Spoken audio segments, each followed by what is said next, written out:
Hello, I'm sharing the live out right this second. We're going to be reading again today from the second coming of Christ. And it's all about the Christ within, the Christ consciousness, the Christ oil, different dimensions to that. Hey, Missy! Hello! Hey, bestie!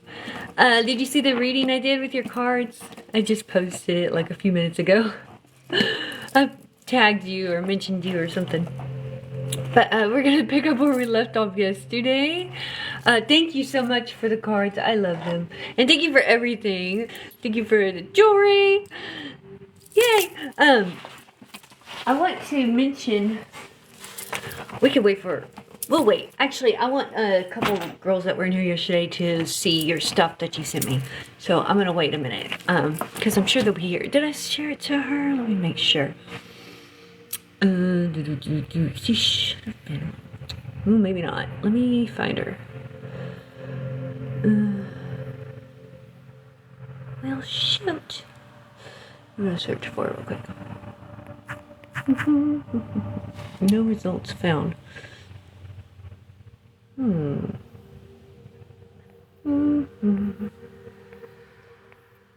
guess I have to scroll through here. I'm sorry, guys. 1 sec. She might even be in here by now. Okay, that's gonna take forever. No. Okay, never mind. Not working. Thank you for sharing the live. Thank you, Missy. I appreciate that. I don't know why she's not showing up right here in my... Oh, there she is. Okay. Well, I'm just gonna go ahead and send it out to a few more people.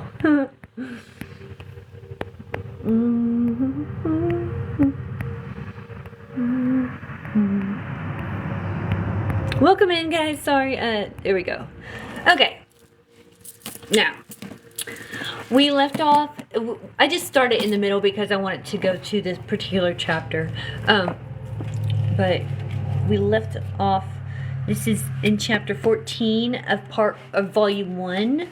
The second coming of Christ. The resurrection of Christ within by Yogananda. Let me turn up my music. I like to have something in the background. Can y'all hear that at all? It's very quiet today. There we go. Okay. Hey, little ducky, how are you? Okay, so where we left off, basically when it says, good afternoon, that Jesus was saying that the highest ecstasy is God consciousness.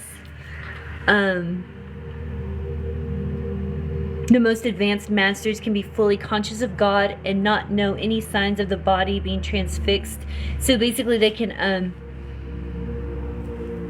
project their consciousness anywhere, kind of like astral projection. Oh, thank you for the follow, Jules. I appreciate you. And thank you for sharing the live. Thank you so much, little ducky. Okay. And then the devotee drinks God and simultaneously is conscious and fully active in his external environment if he so chooses. So basically that you can be in this state of God consciousness and be fully aware of what is going on. You can live, you know, in your external environment and be active and still be in this state of bliss that they achieve through enlightenment. Okay, so this declaration of Jesus offers great encouragement to every soul. Although man is beset with the perplexities that accompany residence in a physical body, God has provided him with the potential to remain in heavenly consciousness regardless of outer circumstances. An inebriate takes his drunkenness with him no matter where he goes. One who is sick all the time, preoccupied with his sickness, one who is happy is ever bubbling with good cheer, and the one who is conscious of God enjoys that supreme bliss whether he is active in the outer world or absorbed in inner communication or communion or meditation. So, hey drummer, how are you? Good to see you. And Tammy, hey, hello, beautiful. Okay, when one is engrossed in watching a convincingly played scene of tragedy in a motion picture, it may so impinge itself on the consciousness and emotions that it begins to feel real.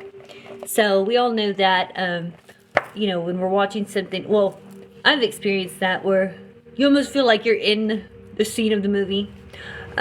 But when one is troubled by a particular scene of cruelty, such as the catastrophic destruction of human life in a burning city, if the viewer looks up from the picture to the beam of light from the projector and analyzes its relation to the figures and events on the screen, the seemingly real material nature of everything being shown, buildings, landscapes, the misery of humans, is seen as nothing but light.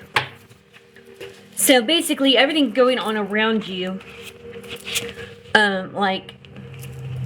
if you look at the source of all, it's nothing but pure love and light. Likewise, the material engrossed individual beings beholds his ever-changing surroundings, birth, death, marriage, acquisition, and loss as material facts. But the individual who awakens into the consciousness of God through constant ecstasy or union with God begins to see a light trembling in all creation. So that's how I kind of perceive the material world. Instead of being like good and evil, like duality, I just see everything that is love. It's unconditional love from source. And our job here is to reconcile everything back to the Father and Mother. Okay. He perceives that the different forms of matter, solids, liquids, gaseous substances, as well as human life and thought, are nothing but the diverse vibrations of that all-pervading, quivering light of God. By further development, one can actually perceive God as the Almighty Creator dreaming this cosmic dream. So basically, I think that is kind of like where the... Oh, thank you for the gifts. I didn't even notice it. Thank you so much. Oh, a coral. I missed it. Thank you so much, drummer. I appreciate you. Thank you. I think that verse in the Bible that says we're made in the image of God can be taken different ways. One could be the imagination of God. So we're actually in his dream. And it says, while watching a movie, one might concentrate on the pictures, while another might keep his attention on the projection beam that causes the materialization on the screen. The movie-going experience of these two individuals would be quite different. One becoming immersed in the story, forgetful of the beam, and the other only seeing rays of light without any pictures. But there is a third possibility. A person sitting in the motion picture house enjoying the pictures on the screen while remembering their source by keeping a part of his attention on the pictureless being. So when you keep part of you... Oh, thank you for sharing the live, drummer. When you keep part of you in that God consciousness, you can see it all for what it is. You know, just... you know that God is in all and all. He is the source of all creation. It's like when you're in meditation and they say when you see God face to face, sure, like in meditation you may see God, you know, his face, but when you come back from your meditation and you see God in others, like in every face you come across, is how I also see that verse. I am, thank you. I'm having a wonderful day. I hope you are as well. Is that levitate? Sorry, the threes threw me off for a second. How are you? Okay. So, let's see. Jesus' words in this passage make clear that all souls who are promoted back to heaven had originally descended from heaven and become entrapped in earthbound desires by the spurious realism of the cosmic drama, but were able to reascend by conquering every delusive attachment to material allurements. So that's important. Our fleshly desires, you know, we're all going to have them. What's important is that we know that you remember my name. Good. Awesome. What's important is that we,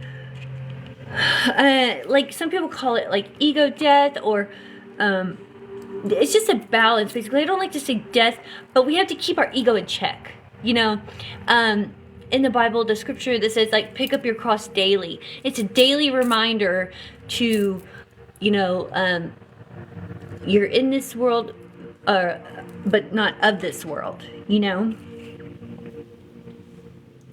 Again and again in the Gospels, Jesus emphasizes that what he attained, all may attain. Ye will do greater things. Ye are gods. His next remark to Nicodemus shows how. Okay, it said, Jesus said that each son of man, each bodily consciousness must be lifted up from the plane of the senses to the astral kingdom by reversing the matter bent outflowing. The matter bent? I'm not sure what that means. The matter bent outflowing of the life force to ascension through the serpent-like coiled passage at the base of the spine. The Son of Man is lifted up when the serpentine force is uplifted. As Moses lifted up the serpent in the wilderness, we must reascend just as Moses in the spiritual wilderness of silence, in which all his desires were no more, lifted his soul from body consciousness into God consciousness through the same path by which it had descended. Okay, so obviously we're going to stop right there and talk about that. So, the Kundalini life force energy, it's the Christ oil energy, it's sacred secretion, and I talk about this a lot because I had a Kundalini awakening in September, and I felt the power and the bliss and the. Thank you for the follow, Mashan. Thank you, I appreciate you. And I know that everybody can achieve this. Yes, drummer. And so, like, I just want to encourage people to honor their sacred secretion and tap into that energy and do breath work and meditation. There's Kundalini yoga. I had a shamanic Kundalini awakening. But also, I want to talk about my friend Missy, who's up here. I don't know if y'all see, actually, y'all probably don't see her. But she's in here. So y'all can tap on the little thing and see who's in the room. But Missy has a lot of information on her site about the sacred secretion. And she sent me my... Since I do Libra and Scorpio, she sent me the calendars. And that's because my tropical sign is Scorpio, but my sidereal is Libra. And I feel it the most during my sidereal. And if y'all aren't familiar with what that is, you can look that up on Wikipedia. It's where the constellations have shifted over time. So, like, I'm a Scorpio according to the original Babylonian zodiac. But over time, it's shifted. So, she sends you or you can download this from her site for free right now. Yeah, put your site down in the comments and then pin it, because you're you're a moderator. You should be able to pin a comment. Yes, it's all there. It's hidden in plain sight, right? It's like esoteric. Okay, I feel mine most in tropical signs. See, everybody's going to be different, I'm sure. There's her website. So you can print out your calendar for the whole year. She has that information there. She has, there we go, there's her site. Okay. Follow Honeybee, she knows what she is sharing. Yes, thank you, I appreciate that. So then she has the nutrition, so the cell salts, the health and diet. So what foods are good for each sign. So like mine is a good food for Libras. For this mineral are strawberries, apples, raisins, almonds, asparagus, peas, corn, carrots. I mean, she goes into depth on each one. Okay, so she sent me that for Libra and Scorpio. And like I said, you can download these from her site and print them out. She just did it for me because she's so sweet. Oops. And this salt soul is great. It's a recipe to make. It's basically like a salt water that you. It says containing all 12 mineral salts, called soul, meaning liquid light energy. So that's to help that energy raise. She has the planner. So in each month, she has just where you can keep like intentions, reminders, morning practice, meals, and evening practice. Because I have like a little routine, and so does she, that we go through, saying a prayer, meditation, resetting the vagus nerve. I do breath work, which I use pranayama. You can just observe the breath. I'm actually doing the book right now. Awesome. Oh, cool. Awesome. So she's going to offer it all into little books, like journal type books. You know, but printing it out for now is always great. And she made me this little thing to put it in. I thought that was so sweet. So I'm going to be journaling when mine starts. I'm actually, okay, so I went back to the drawing board because since September I've been trying different things around my time. I've been fasting for the whole period of when it starts to when it leaves Scorpio. I did like before a little bit and during, but recently me and Missy both had the revelation or like the knowledge came to us that digestion actually helps this energy move. So it's important to eat like she said in here, the certain foods that are for your sign and the minerals and stuff, and to get that in. But okay, so I went back to our messages. Thank goodness I was keeping Missy informed on the whole process when I had my Kundalini awakening. Like, we were just talking back and forth like the whole time I was fasting, because she's an expert. She just got done with a 21-day clean fast, water fast. And then she's done up to 30 days. So my longest was 7. Yes, I'm so grateful too. Thank you. What was I saying? Oh, so I went back to my messages with her, and during that time I did a 5-day fast. Then I broke the fast the day before the moon entered Libra, so that was my digestion that I needed, because the next day when the moon entered Libra is when I had my experience. So for this session, that's what I'm doing. I started my fast yesterday, and I'm going to fast until the 29th. 30 days is impressive, right? Yes. I'm so on board with this protocol. Yay! So, wow, and Jesus said, why would they fast while the bridegroom is with them? Oh, interesting. Yes. 7, that's a long time to be angry. Yeah. It was, but you know, after about day 3, it gets really easy. Like, I don't know if it's like you just stop getting hungry, in my opinion. That's when it happens for me. Like, everybody's probably different, but yeah, I stopped. The cravings kind of stop; they subside. So thank goodness. But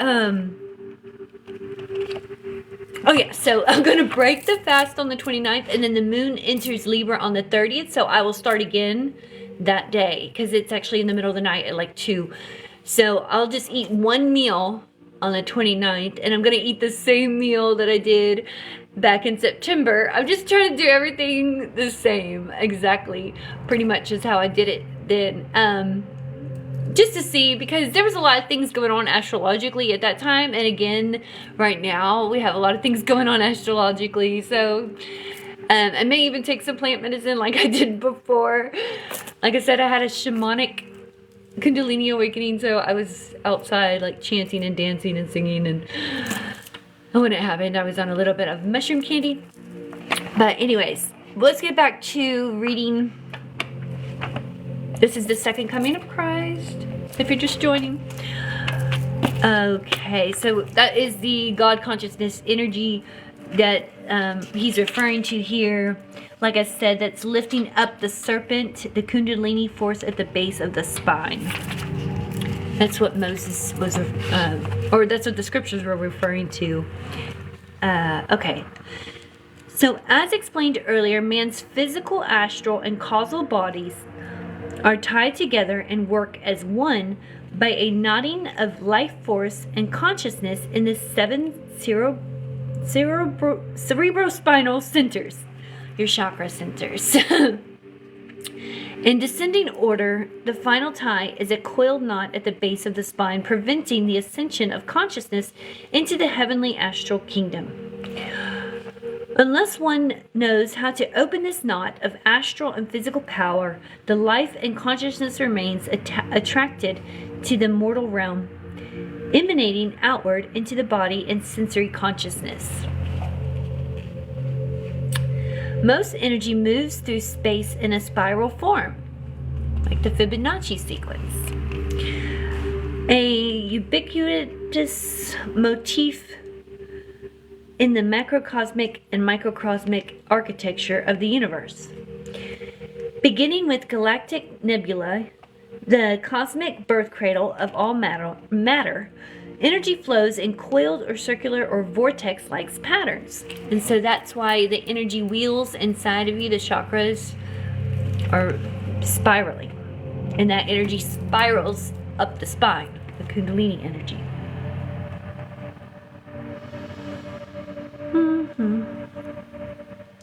Oops, where'd I go? Sorry. The theme is repeated in the orbital dance of electrons around their atomic nucleus, and, as cited in Hindu scriptures of ancient origin, of planets and suns and stellar systems spinning through space around a grand center of the universe. Many galaxies are spiral-shaped, and countless other phenomena in nature, plants, animals, the winds and storms, similarly evidence the invisible worlds of energy underlying their shapes and structure. Such is the serpent force, Kundalini, in the microcosm of the human body. The coiled current at the base of the spine, a tremendous dynamo of life that, when directed outward, sustains the physical body and its sensory consciousness, and when consciously directed upward, opens the wonders of the astral cerebrospinal centers. So, I want to point out that some people have been having spontaneous Kundalini awakenings. Now, yes, I kind of like was preparing, but did it intentionally. Like, I wasn't meditating on it. I wasn't doing breath work or anything at the time. Like I said, I was chanting and dancing, and that was just all divinely guided. I wasn't like that wasn't the intention when I took the plant medicine.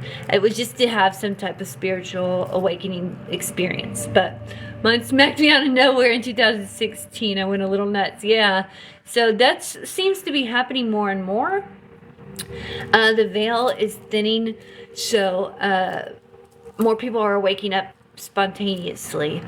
Now there's also ways that people force the Kundalini awakening, and that can be dangerous because, like Levitate said, it can drive you nuts. It can put you in a psychosis, a spiritual psychosis. But if you're prepared, and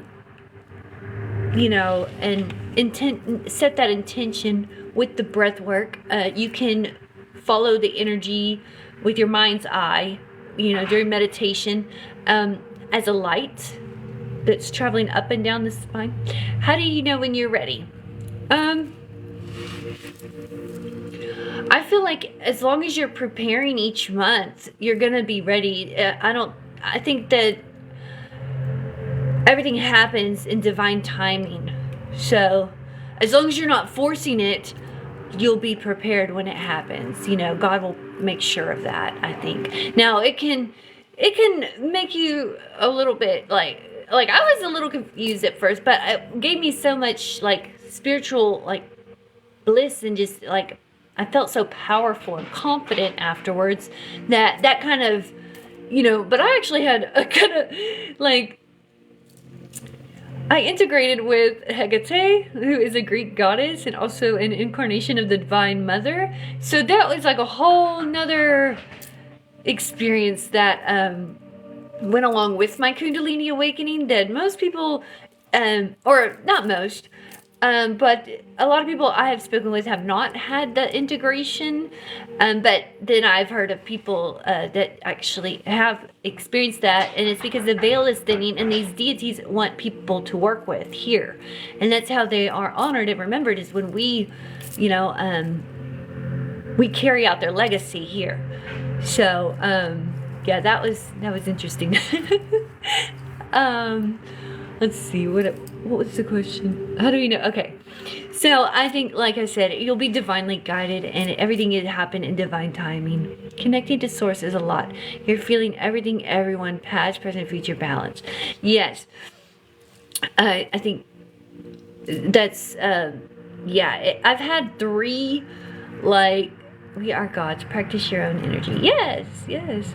I've had 3 experiences where, like, I felt the Holy Spirit or the, you know, the God source with me.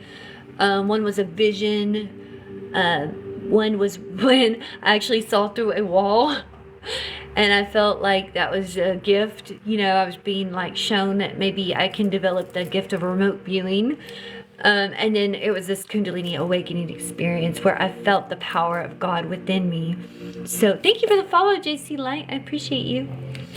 But yes, Jesus says we are gods, and you should practice your own energy. That tapping into the God consciousness during meditation is so very important. Let's see. Let's continue on here. I'm going to try to get through. Yeah, let's try to get through this chapter. I got 30 minutes. Okay. I think I do. Let me double check what time I clocked out for lunch.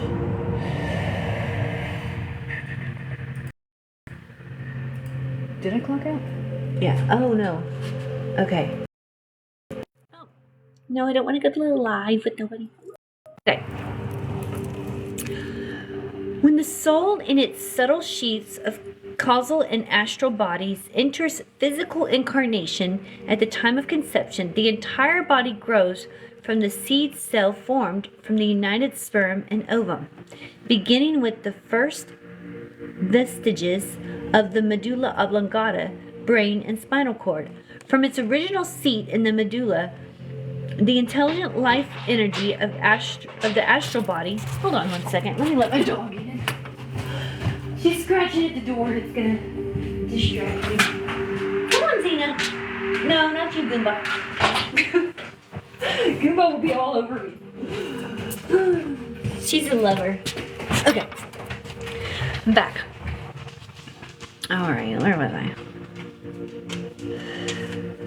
From its original seat in the medulla, the intelligent life energy of the astral body flows downward, activating the specialized powers in the astral cerebrospinal chakras that create and give life to the physical spine, nervous system, and all other bodily organs. When the work of the primal life force in creating the body is complete, it comes to rest in a coiled passage in the lowest or coccygeal center. The coiled configuration in this astral center gives to the life energy therein the terminology of Kundalini or serpent force. Its creative work completed, the concentration of life force in this center is said to be sleeping. Sleeping Kundalini, for as it emanates outward into the body, continuously enlivening the physical region of the senses of sight, hearing, smell, taste, and touch, and for the earthbound physical creative force of sex, it causes the consciousness to become strongly identified with the delusive dreams of the scenes in their domain of activity and desires. Okay, so basically this is created when you're born, like when you're conceived, and then it is what gives you life and what creates the spinal column and everything. Moses, Jesus, and Hindu yogis all knew the secret of scientific spiritual life. They unanimously demonstrated that every person who is yet physically minded must master the art of lifting up the serpent force from sensory body consciousness in order to accomplish the first retracting of the inward steps towards spirit. So,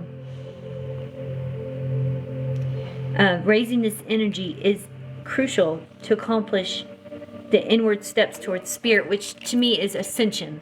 There's another way to say ascension or enlightenment. Okay. Any saint of any religion who has attained God consciousness has, in effect, withdrawn his consciousness and life force from the sense regions up through the spinal passage and plexuses to the center of God consciousness in the brain, and thence into omnipresent spirit. So, when you raise it up from the lower chakra, sorry sis, I totally missed the title, what you're reading from. Oh yeah, no problem. The Second Coming of Christ, The Resurrection of Christ Within by Yogananda. So, where was I? Oh, sorry. So raising that life force energy up from the lower chakras, that is the material. It says,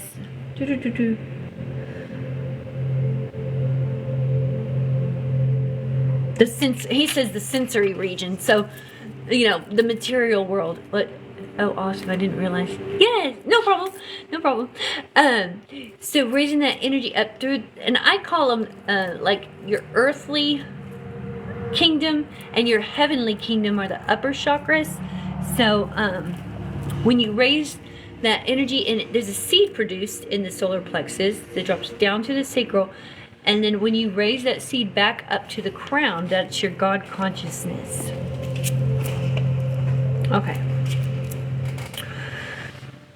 When one is sitting quietly and calmly, he has partially stilled the life force flowing out into the nerves, releasing it from the muscles. For the moment his body is relaxed, but his peace is easily disturbed by any noise or other sensation that reaches him, because the life energy that continues to flow outward through the coiled path keeps the senses operative. And it says to the side, yoga is the science of switching off the senses and entering super consciousness.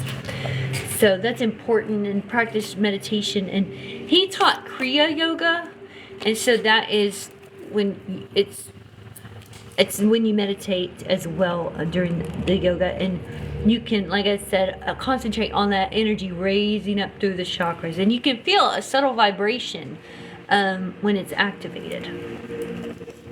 Okay. In sleep, the astral life forces are withdrawn not only from the muscles but also from the sensory instruments. Every night, each man accomplishes a physical withdrawal of the life force, albeit in an unconscious way. The energy and consciousness in the body retire to the region of the heart, spine, and brain, giving man the rejuvenating peace of subconscious contact with the divine dynamo of all his powers, the soul. So this... Oh, thank you! You too! To kill? No. Oh, T-skill? Thank you, you too. So yeah, when we sleep, we tap into that God consciousness because we no longer have the sensory stuff going on.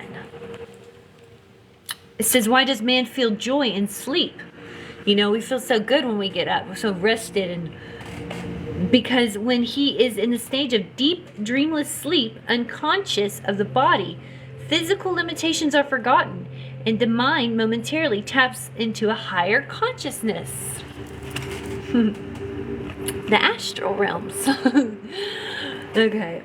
The yogi knows the scientific art of withdrawing consciously from his sensory nerves so that no outer disturbance of sight, sound, touch, taste, or smell can gain entry into the inner sanctum of his peace-saturated meditation.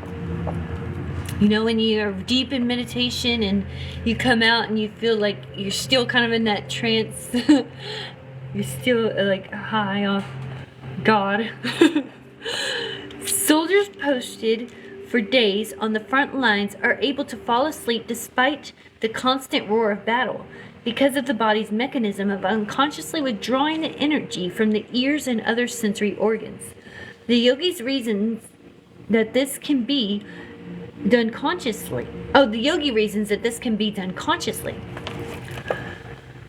By knowledge and practice of the definite laws and scientific techniques of concentration, yogis switch off the senses at will, going beyond subconscious slumber into blissful superconscious interiorization.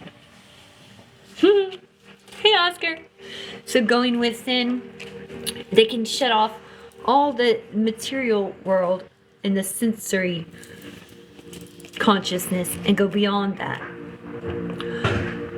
Though the soul is given periods of freedom from body consciousness at regular intervals in its existence for a few hours each night and for a longer respite between physical incarnations during the sleep of death, the unenlightened man inevitably finds that his unfulfilled earthly yearnings stir him once again to the consciousness of the body. When he has sufficiently recovered from his sensory fatigue, the sleeping man's wants cause him to return to wakefulness, just as unfulfilled urges of earthly experiences impel man's re-embodiment after a temporary rest in the astral realm between physical incarnations. So I guess we're yearning to come back here. I know that they say we choose to come back, but incarnate here. I don't know. The state of subconsciousness experienced in sleep thus affords man only partial transcendence. My dog. So long as the life force and consciousness remain tied to the body by the activities of heart, lungs, and other vital organs, man cannot enter superconsciousness. The yogi, in the ecstasy of deep meditation, completely switches off the life force and consciousness from the physical body, refocusing on superconsciousness, perception of the soul's invisible heavenly nature of bliss. Repeated and prolonged sojourns into the sublimity of ecstasy satisfies the devotee's every desire and frees him from earth-binding compulsions with their cycles of reincarnation.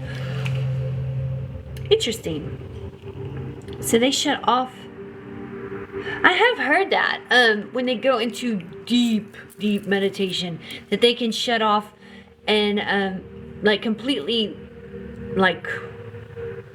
give every respiratory, every physical thing that is keeping you alive, they can shut it off and give it rest.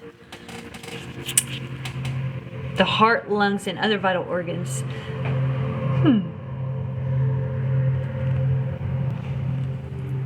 Oh, no, wait. So long as the life force and consciousness remain tied to the body by the activities of heart, man cannot enter super... Yeah, that's what it says. I have heard that, but it's just very rare, I believe. But, let me see.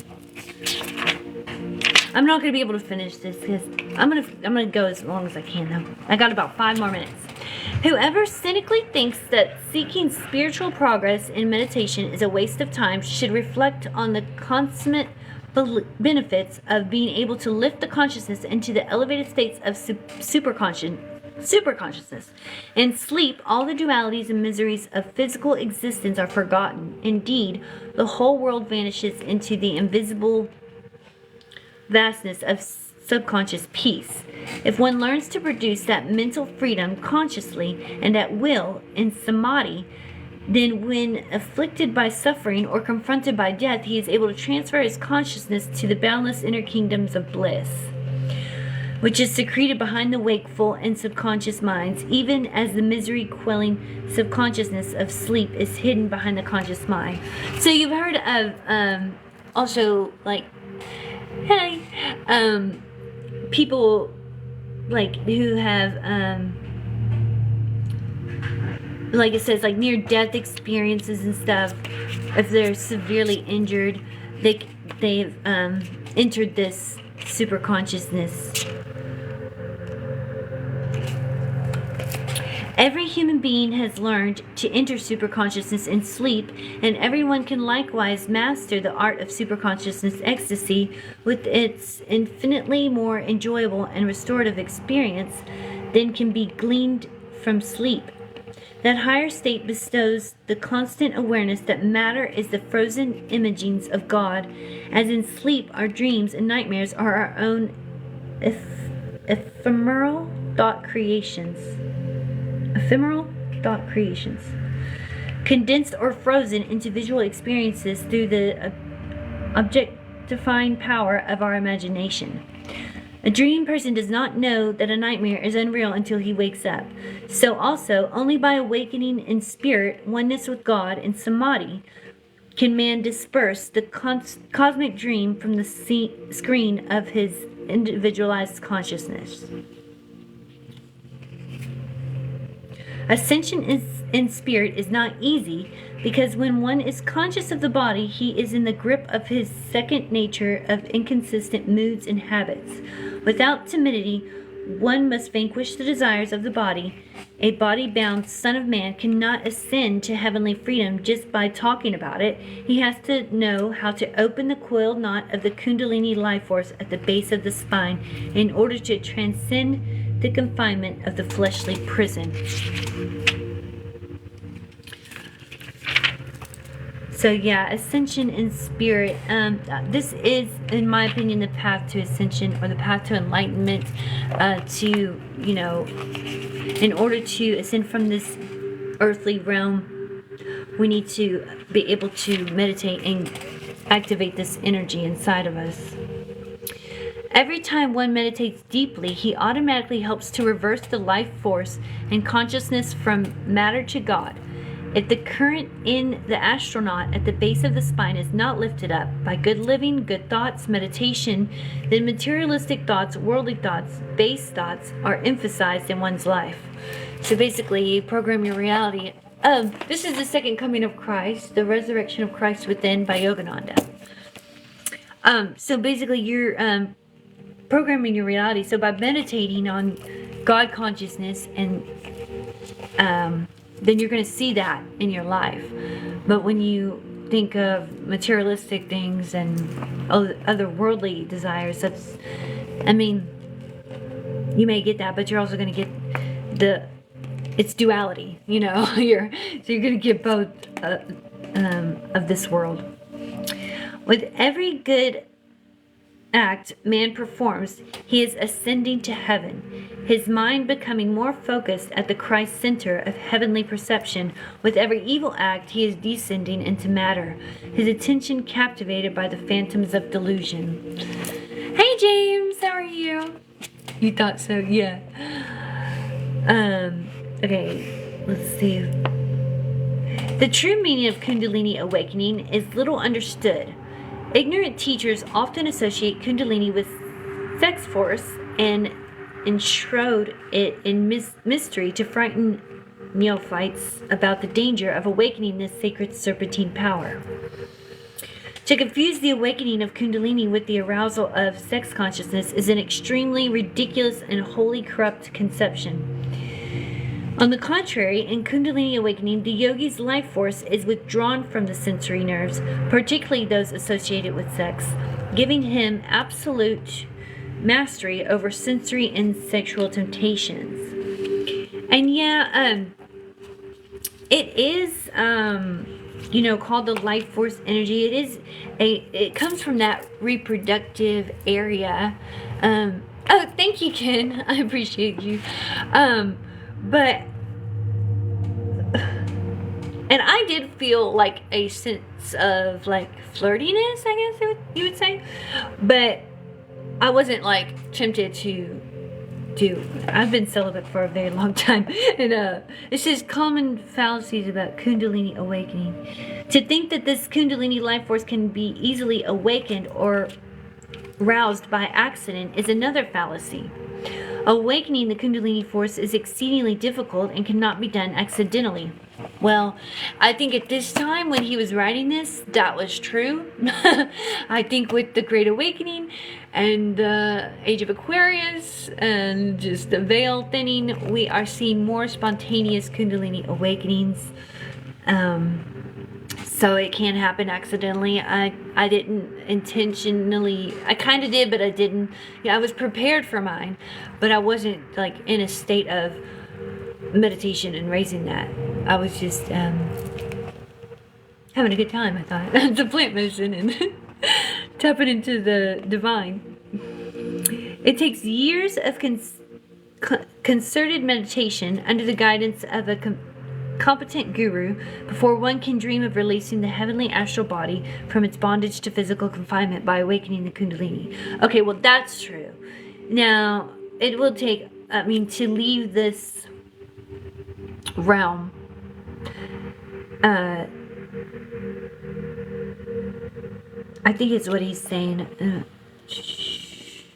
like the ascension, like when you don't taste death, or when you're taken up. You know, there's several places in the Bible where they were taken up in a whirlwind, or like I said, they don't taste death, like Enoch and Elijah, and I'm sure there's more. But anyways, that is something that actually Yogananda did. He left his physical body and he ascended, and without tasting death. And his body is still preserved. It never decayed. But back when he was writing this in like 1920, that's when he founded his self-realization. So somewhere around there. That was true, but now it's the veil is thinning. We can achieve it, and I do think meditation is required. Yogananda, yes, Yogananda, the second coming of Christ, the Christ within, or the resurrection within. Okay. It is. Wait a minute. Sorry. Where did I stop? Sorry. Ascension through that coiled pathway opens the spiritual eye, the third eye, of spherical vision, revealing the whole universe surrounding the body, supported by vibratory light of heavenly powers. You have this book? Good, good. The senses of light, hearing, taste, touch, and smell are like 5 searchlights revealing matter.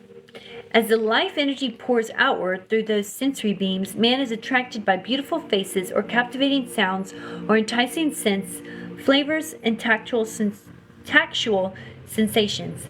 It is natural, but what is natural to the body-bound consciousness is unnatural to the soul. But when that divine life energy is withdrawn from the autocratic senses through the spinal path into the spiritual center of infinite perception in the brain, then the searchlight of astral energy is cast upon the boundlessness of eternity to reveal the universal spirit.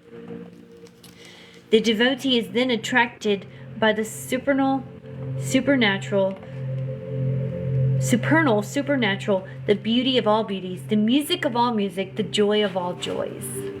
He can touch spirit all over the universe and can hear the voice of God reverberating throughout the spheres. The form dissolves in the formless. The consciousness of the body, confined to a temporal little form, illimitably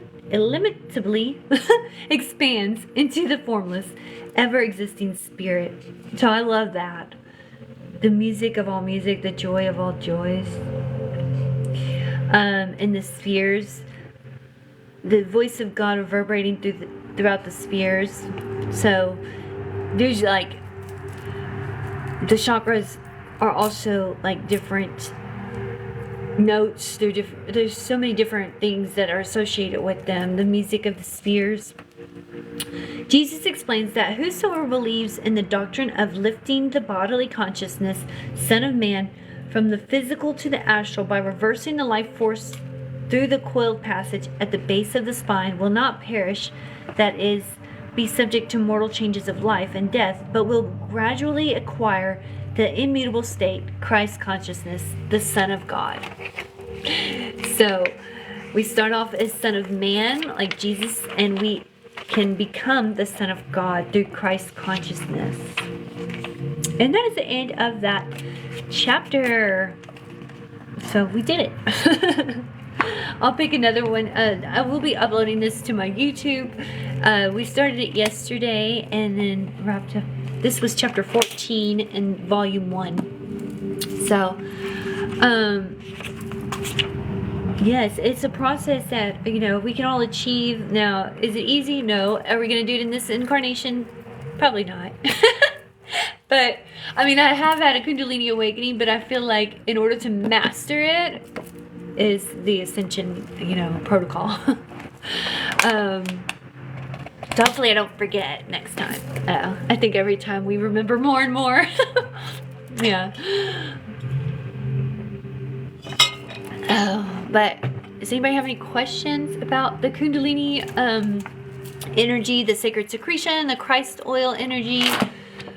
Like I said, I'm honoring mine on the 30th is when it actually, the moon enters Libra. But right now I'm preparing.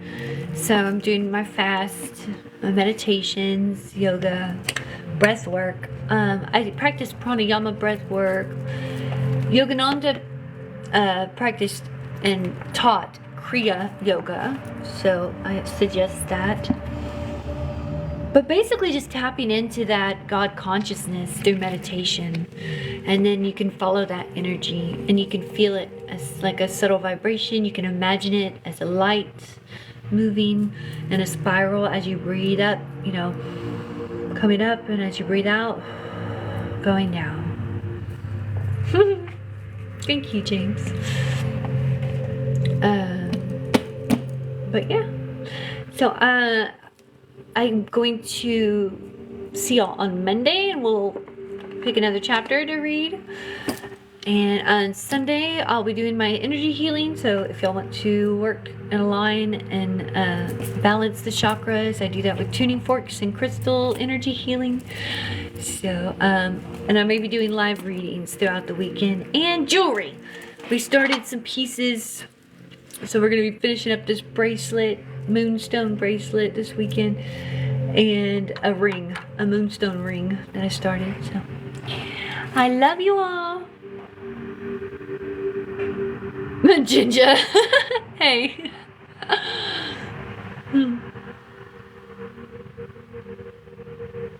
Okay, well, I will see y'all. Love you, Missy. Peace, Darren. Thank you for being here, Darren. Thank you. Love you too, Tammy. Be blessed. I will see y'all soon. And blessed be.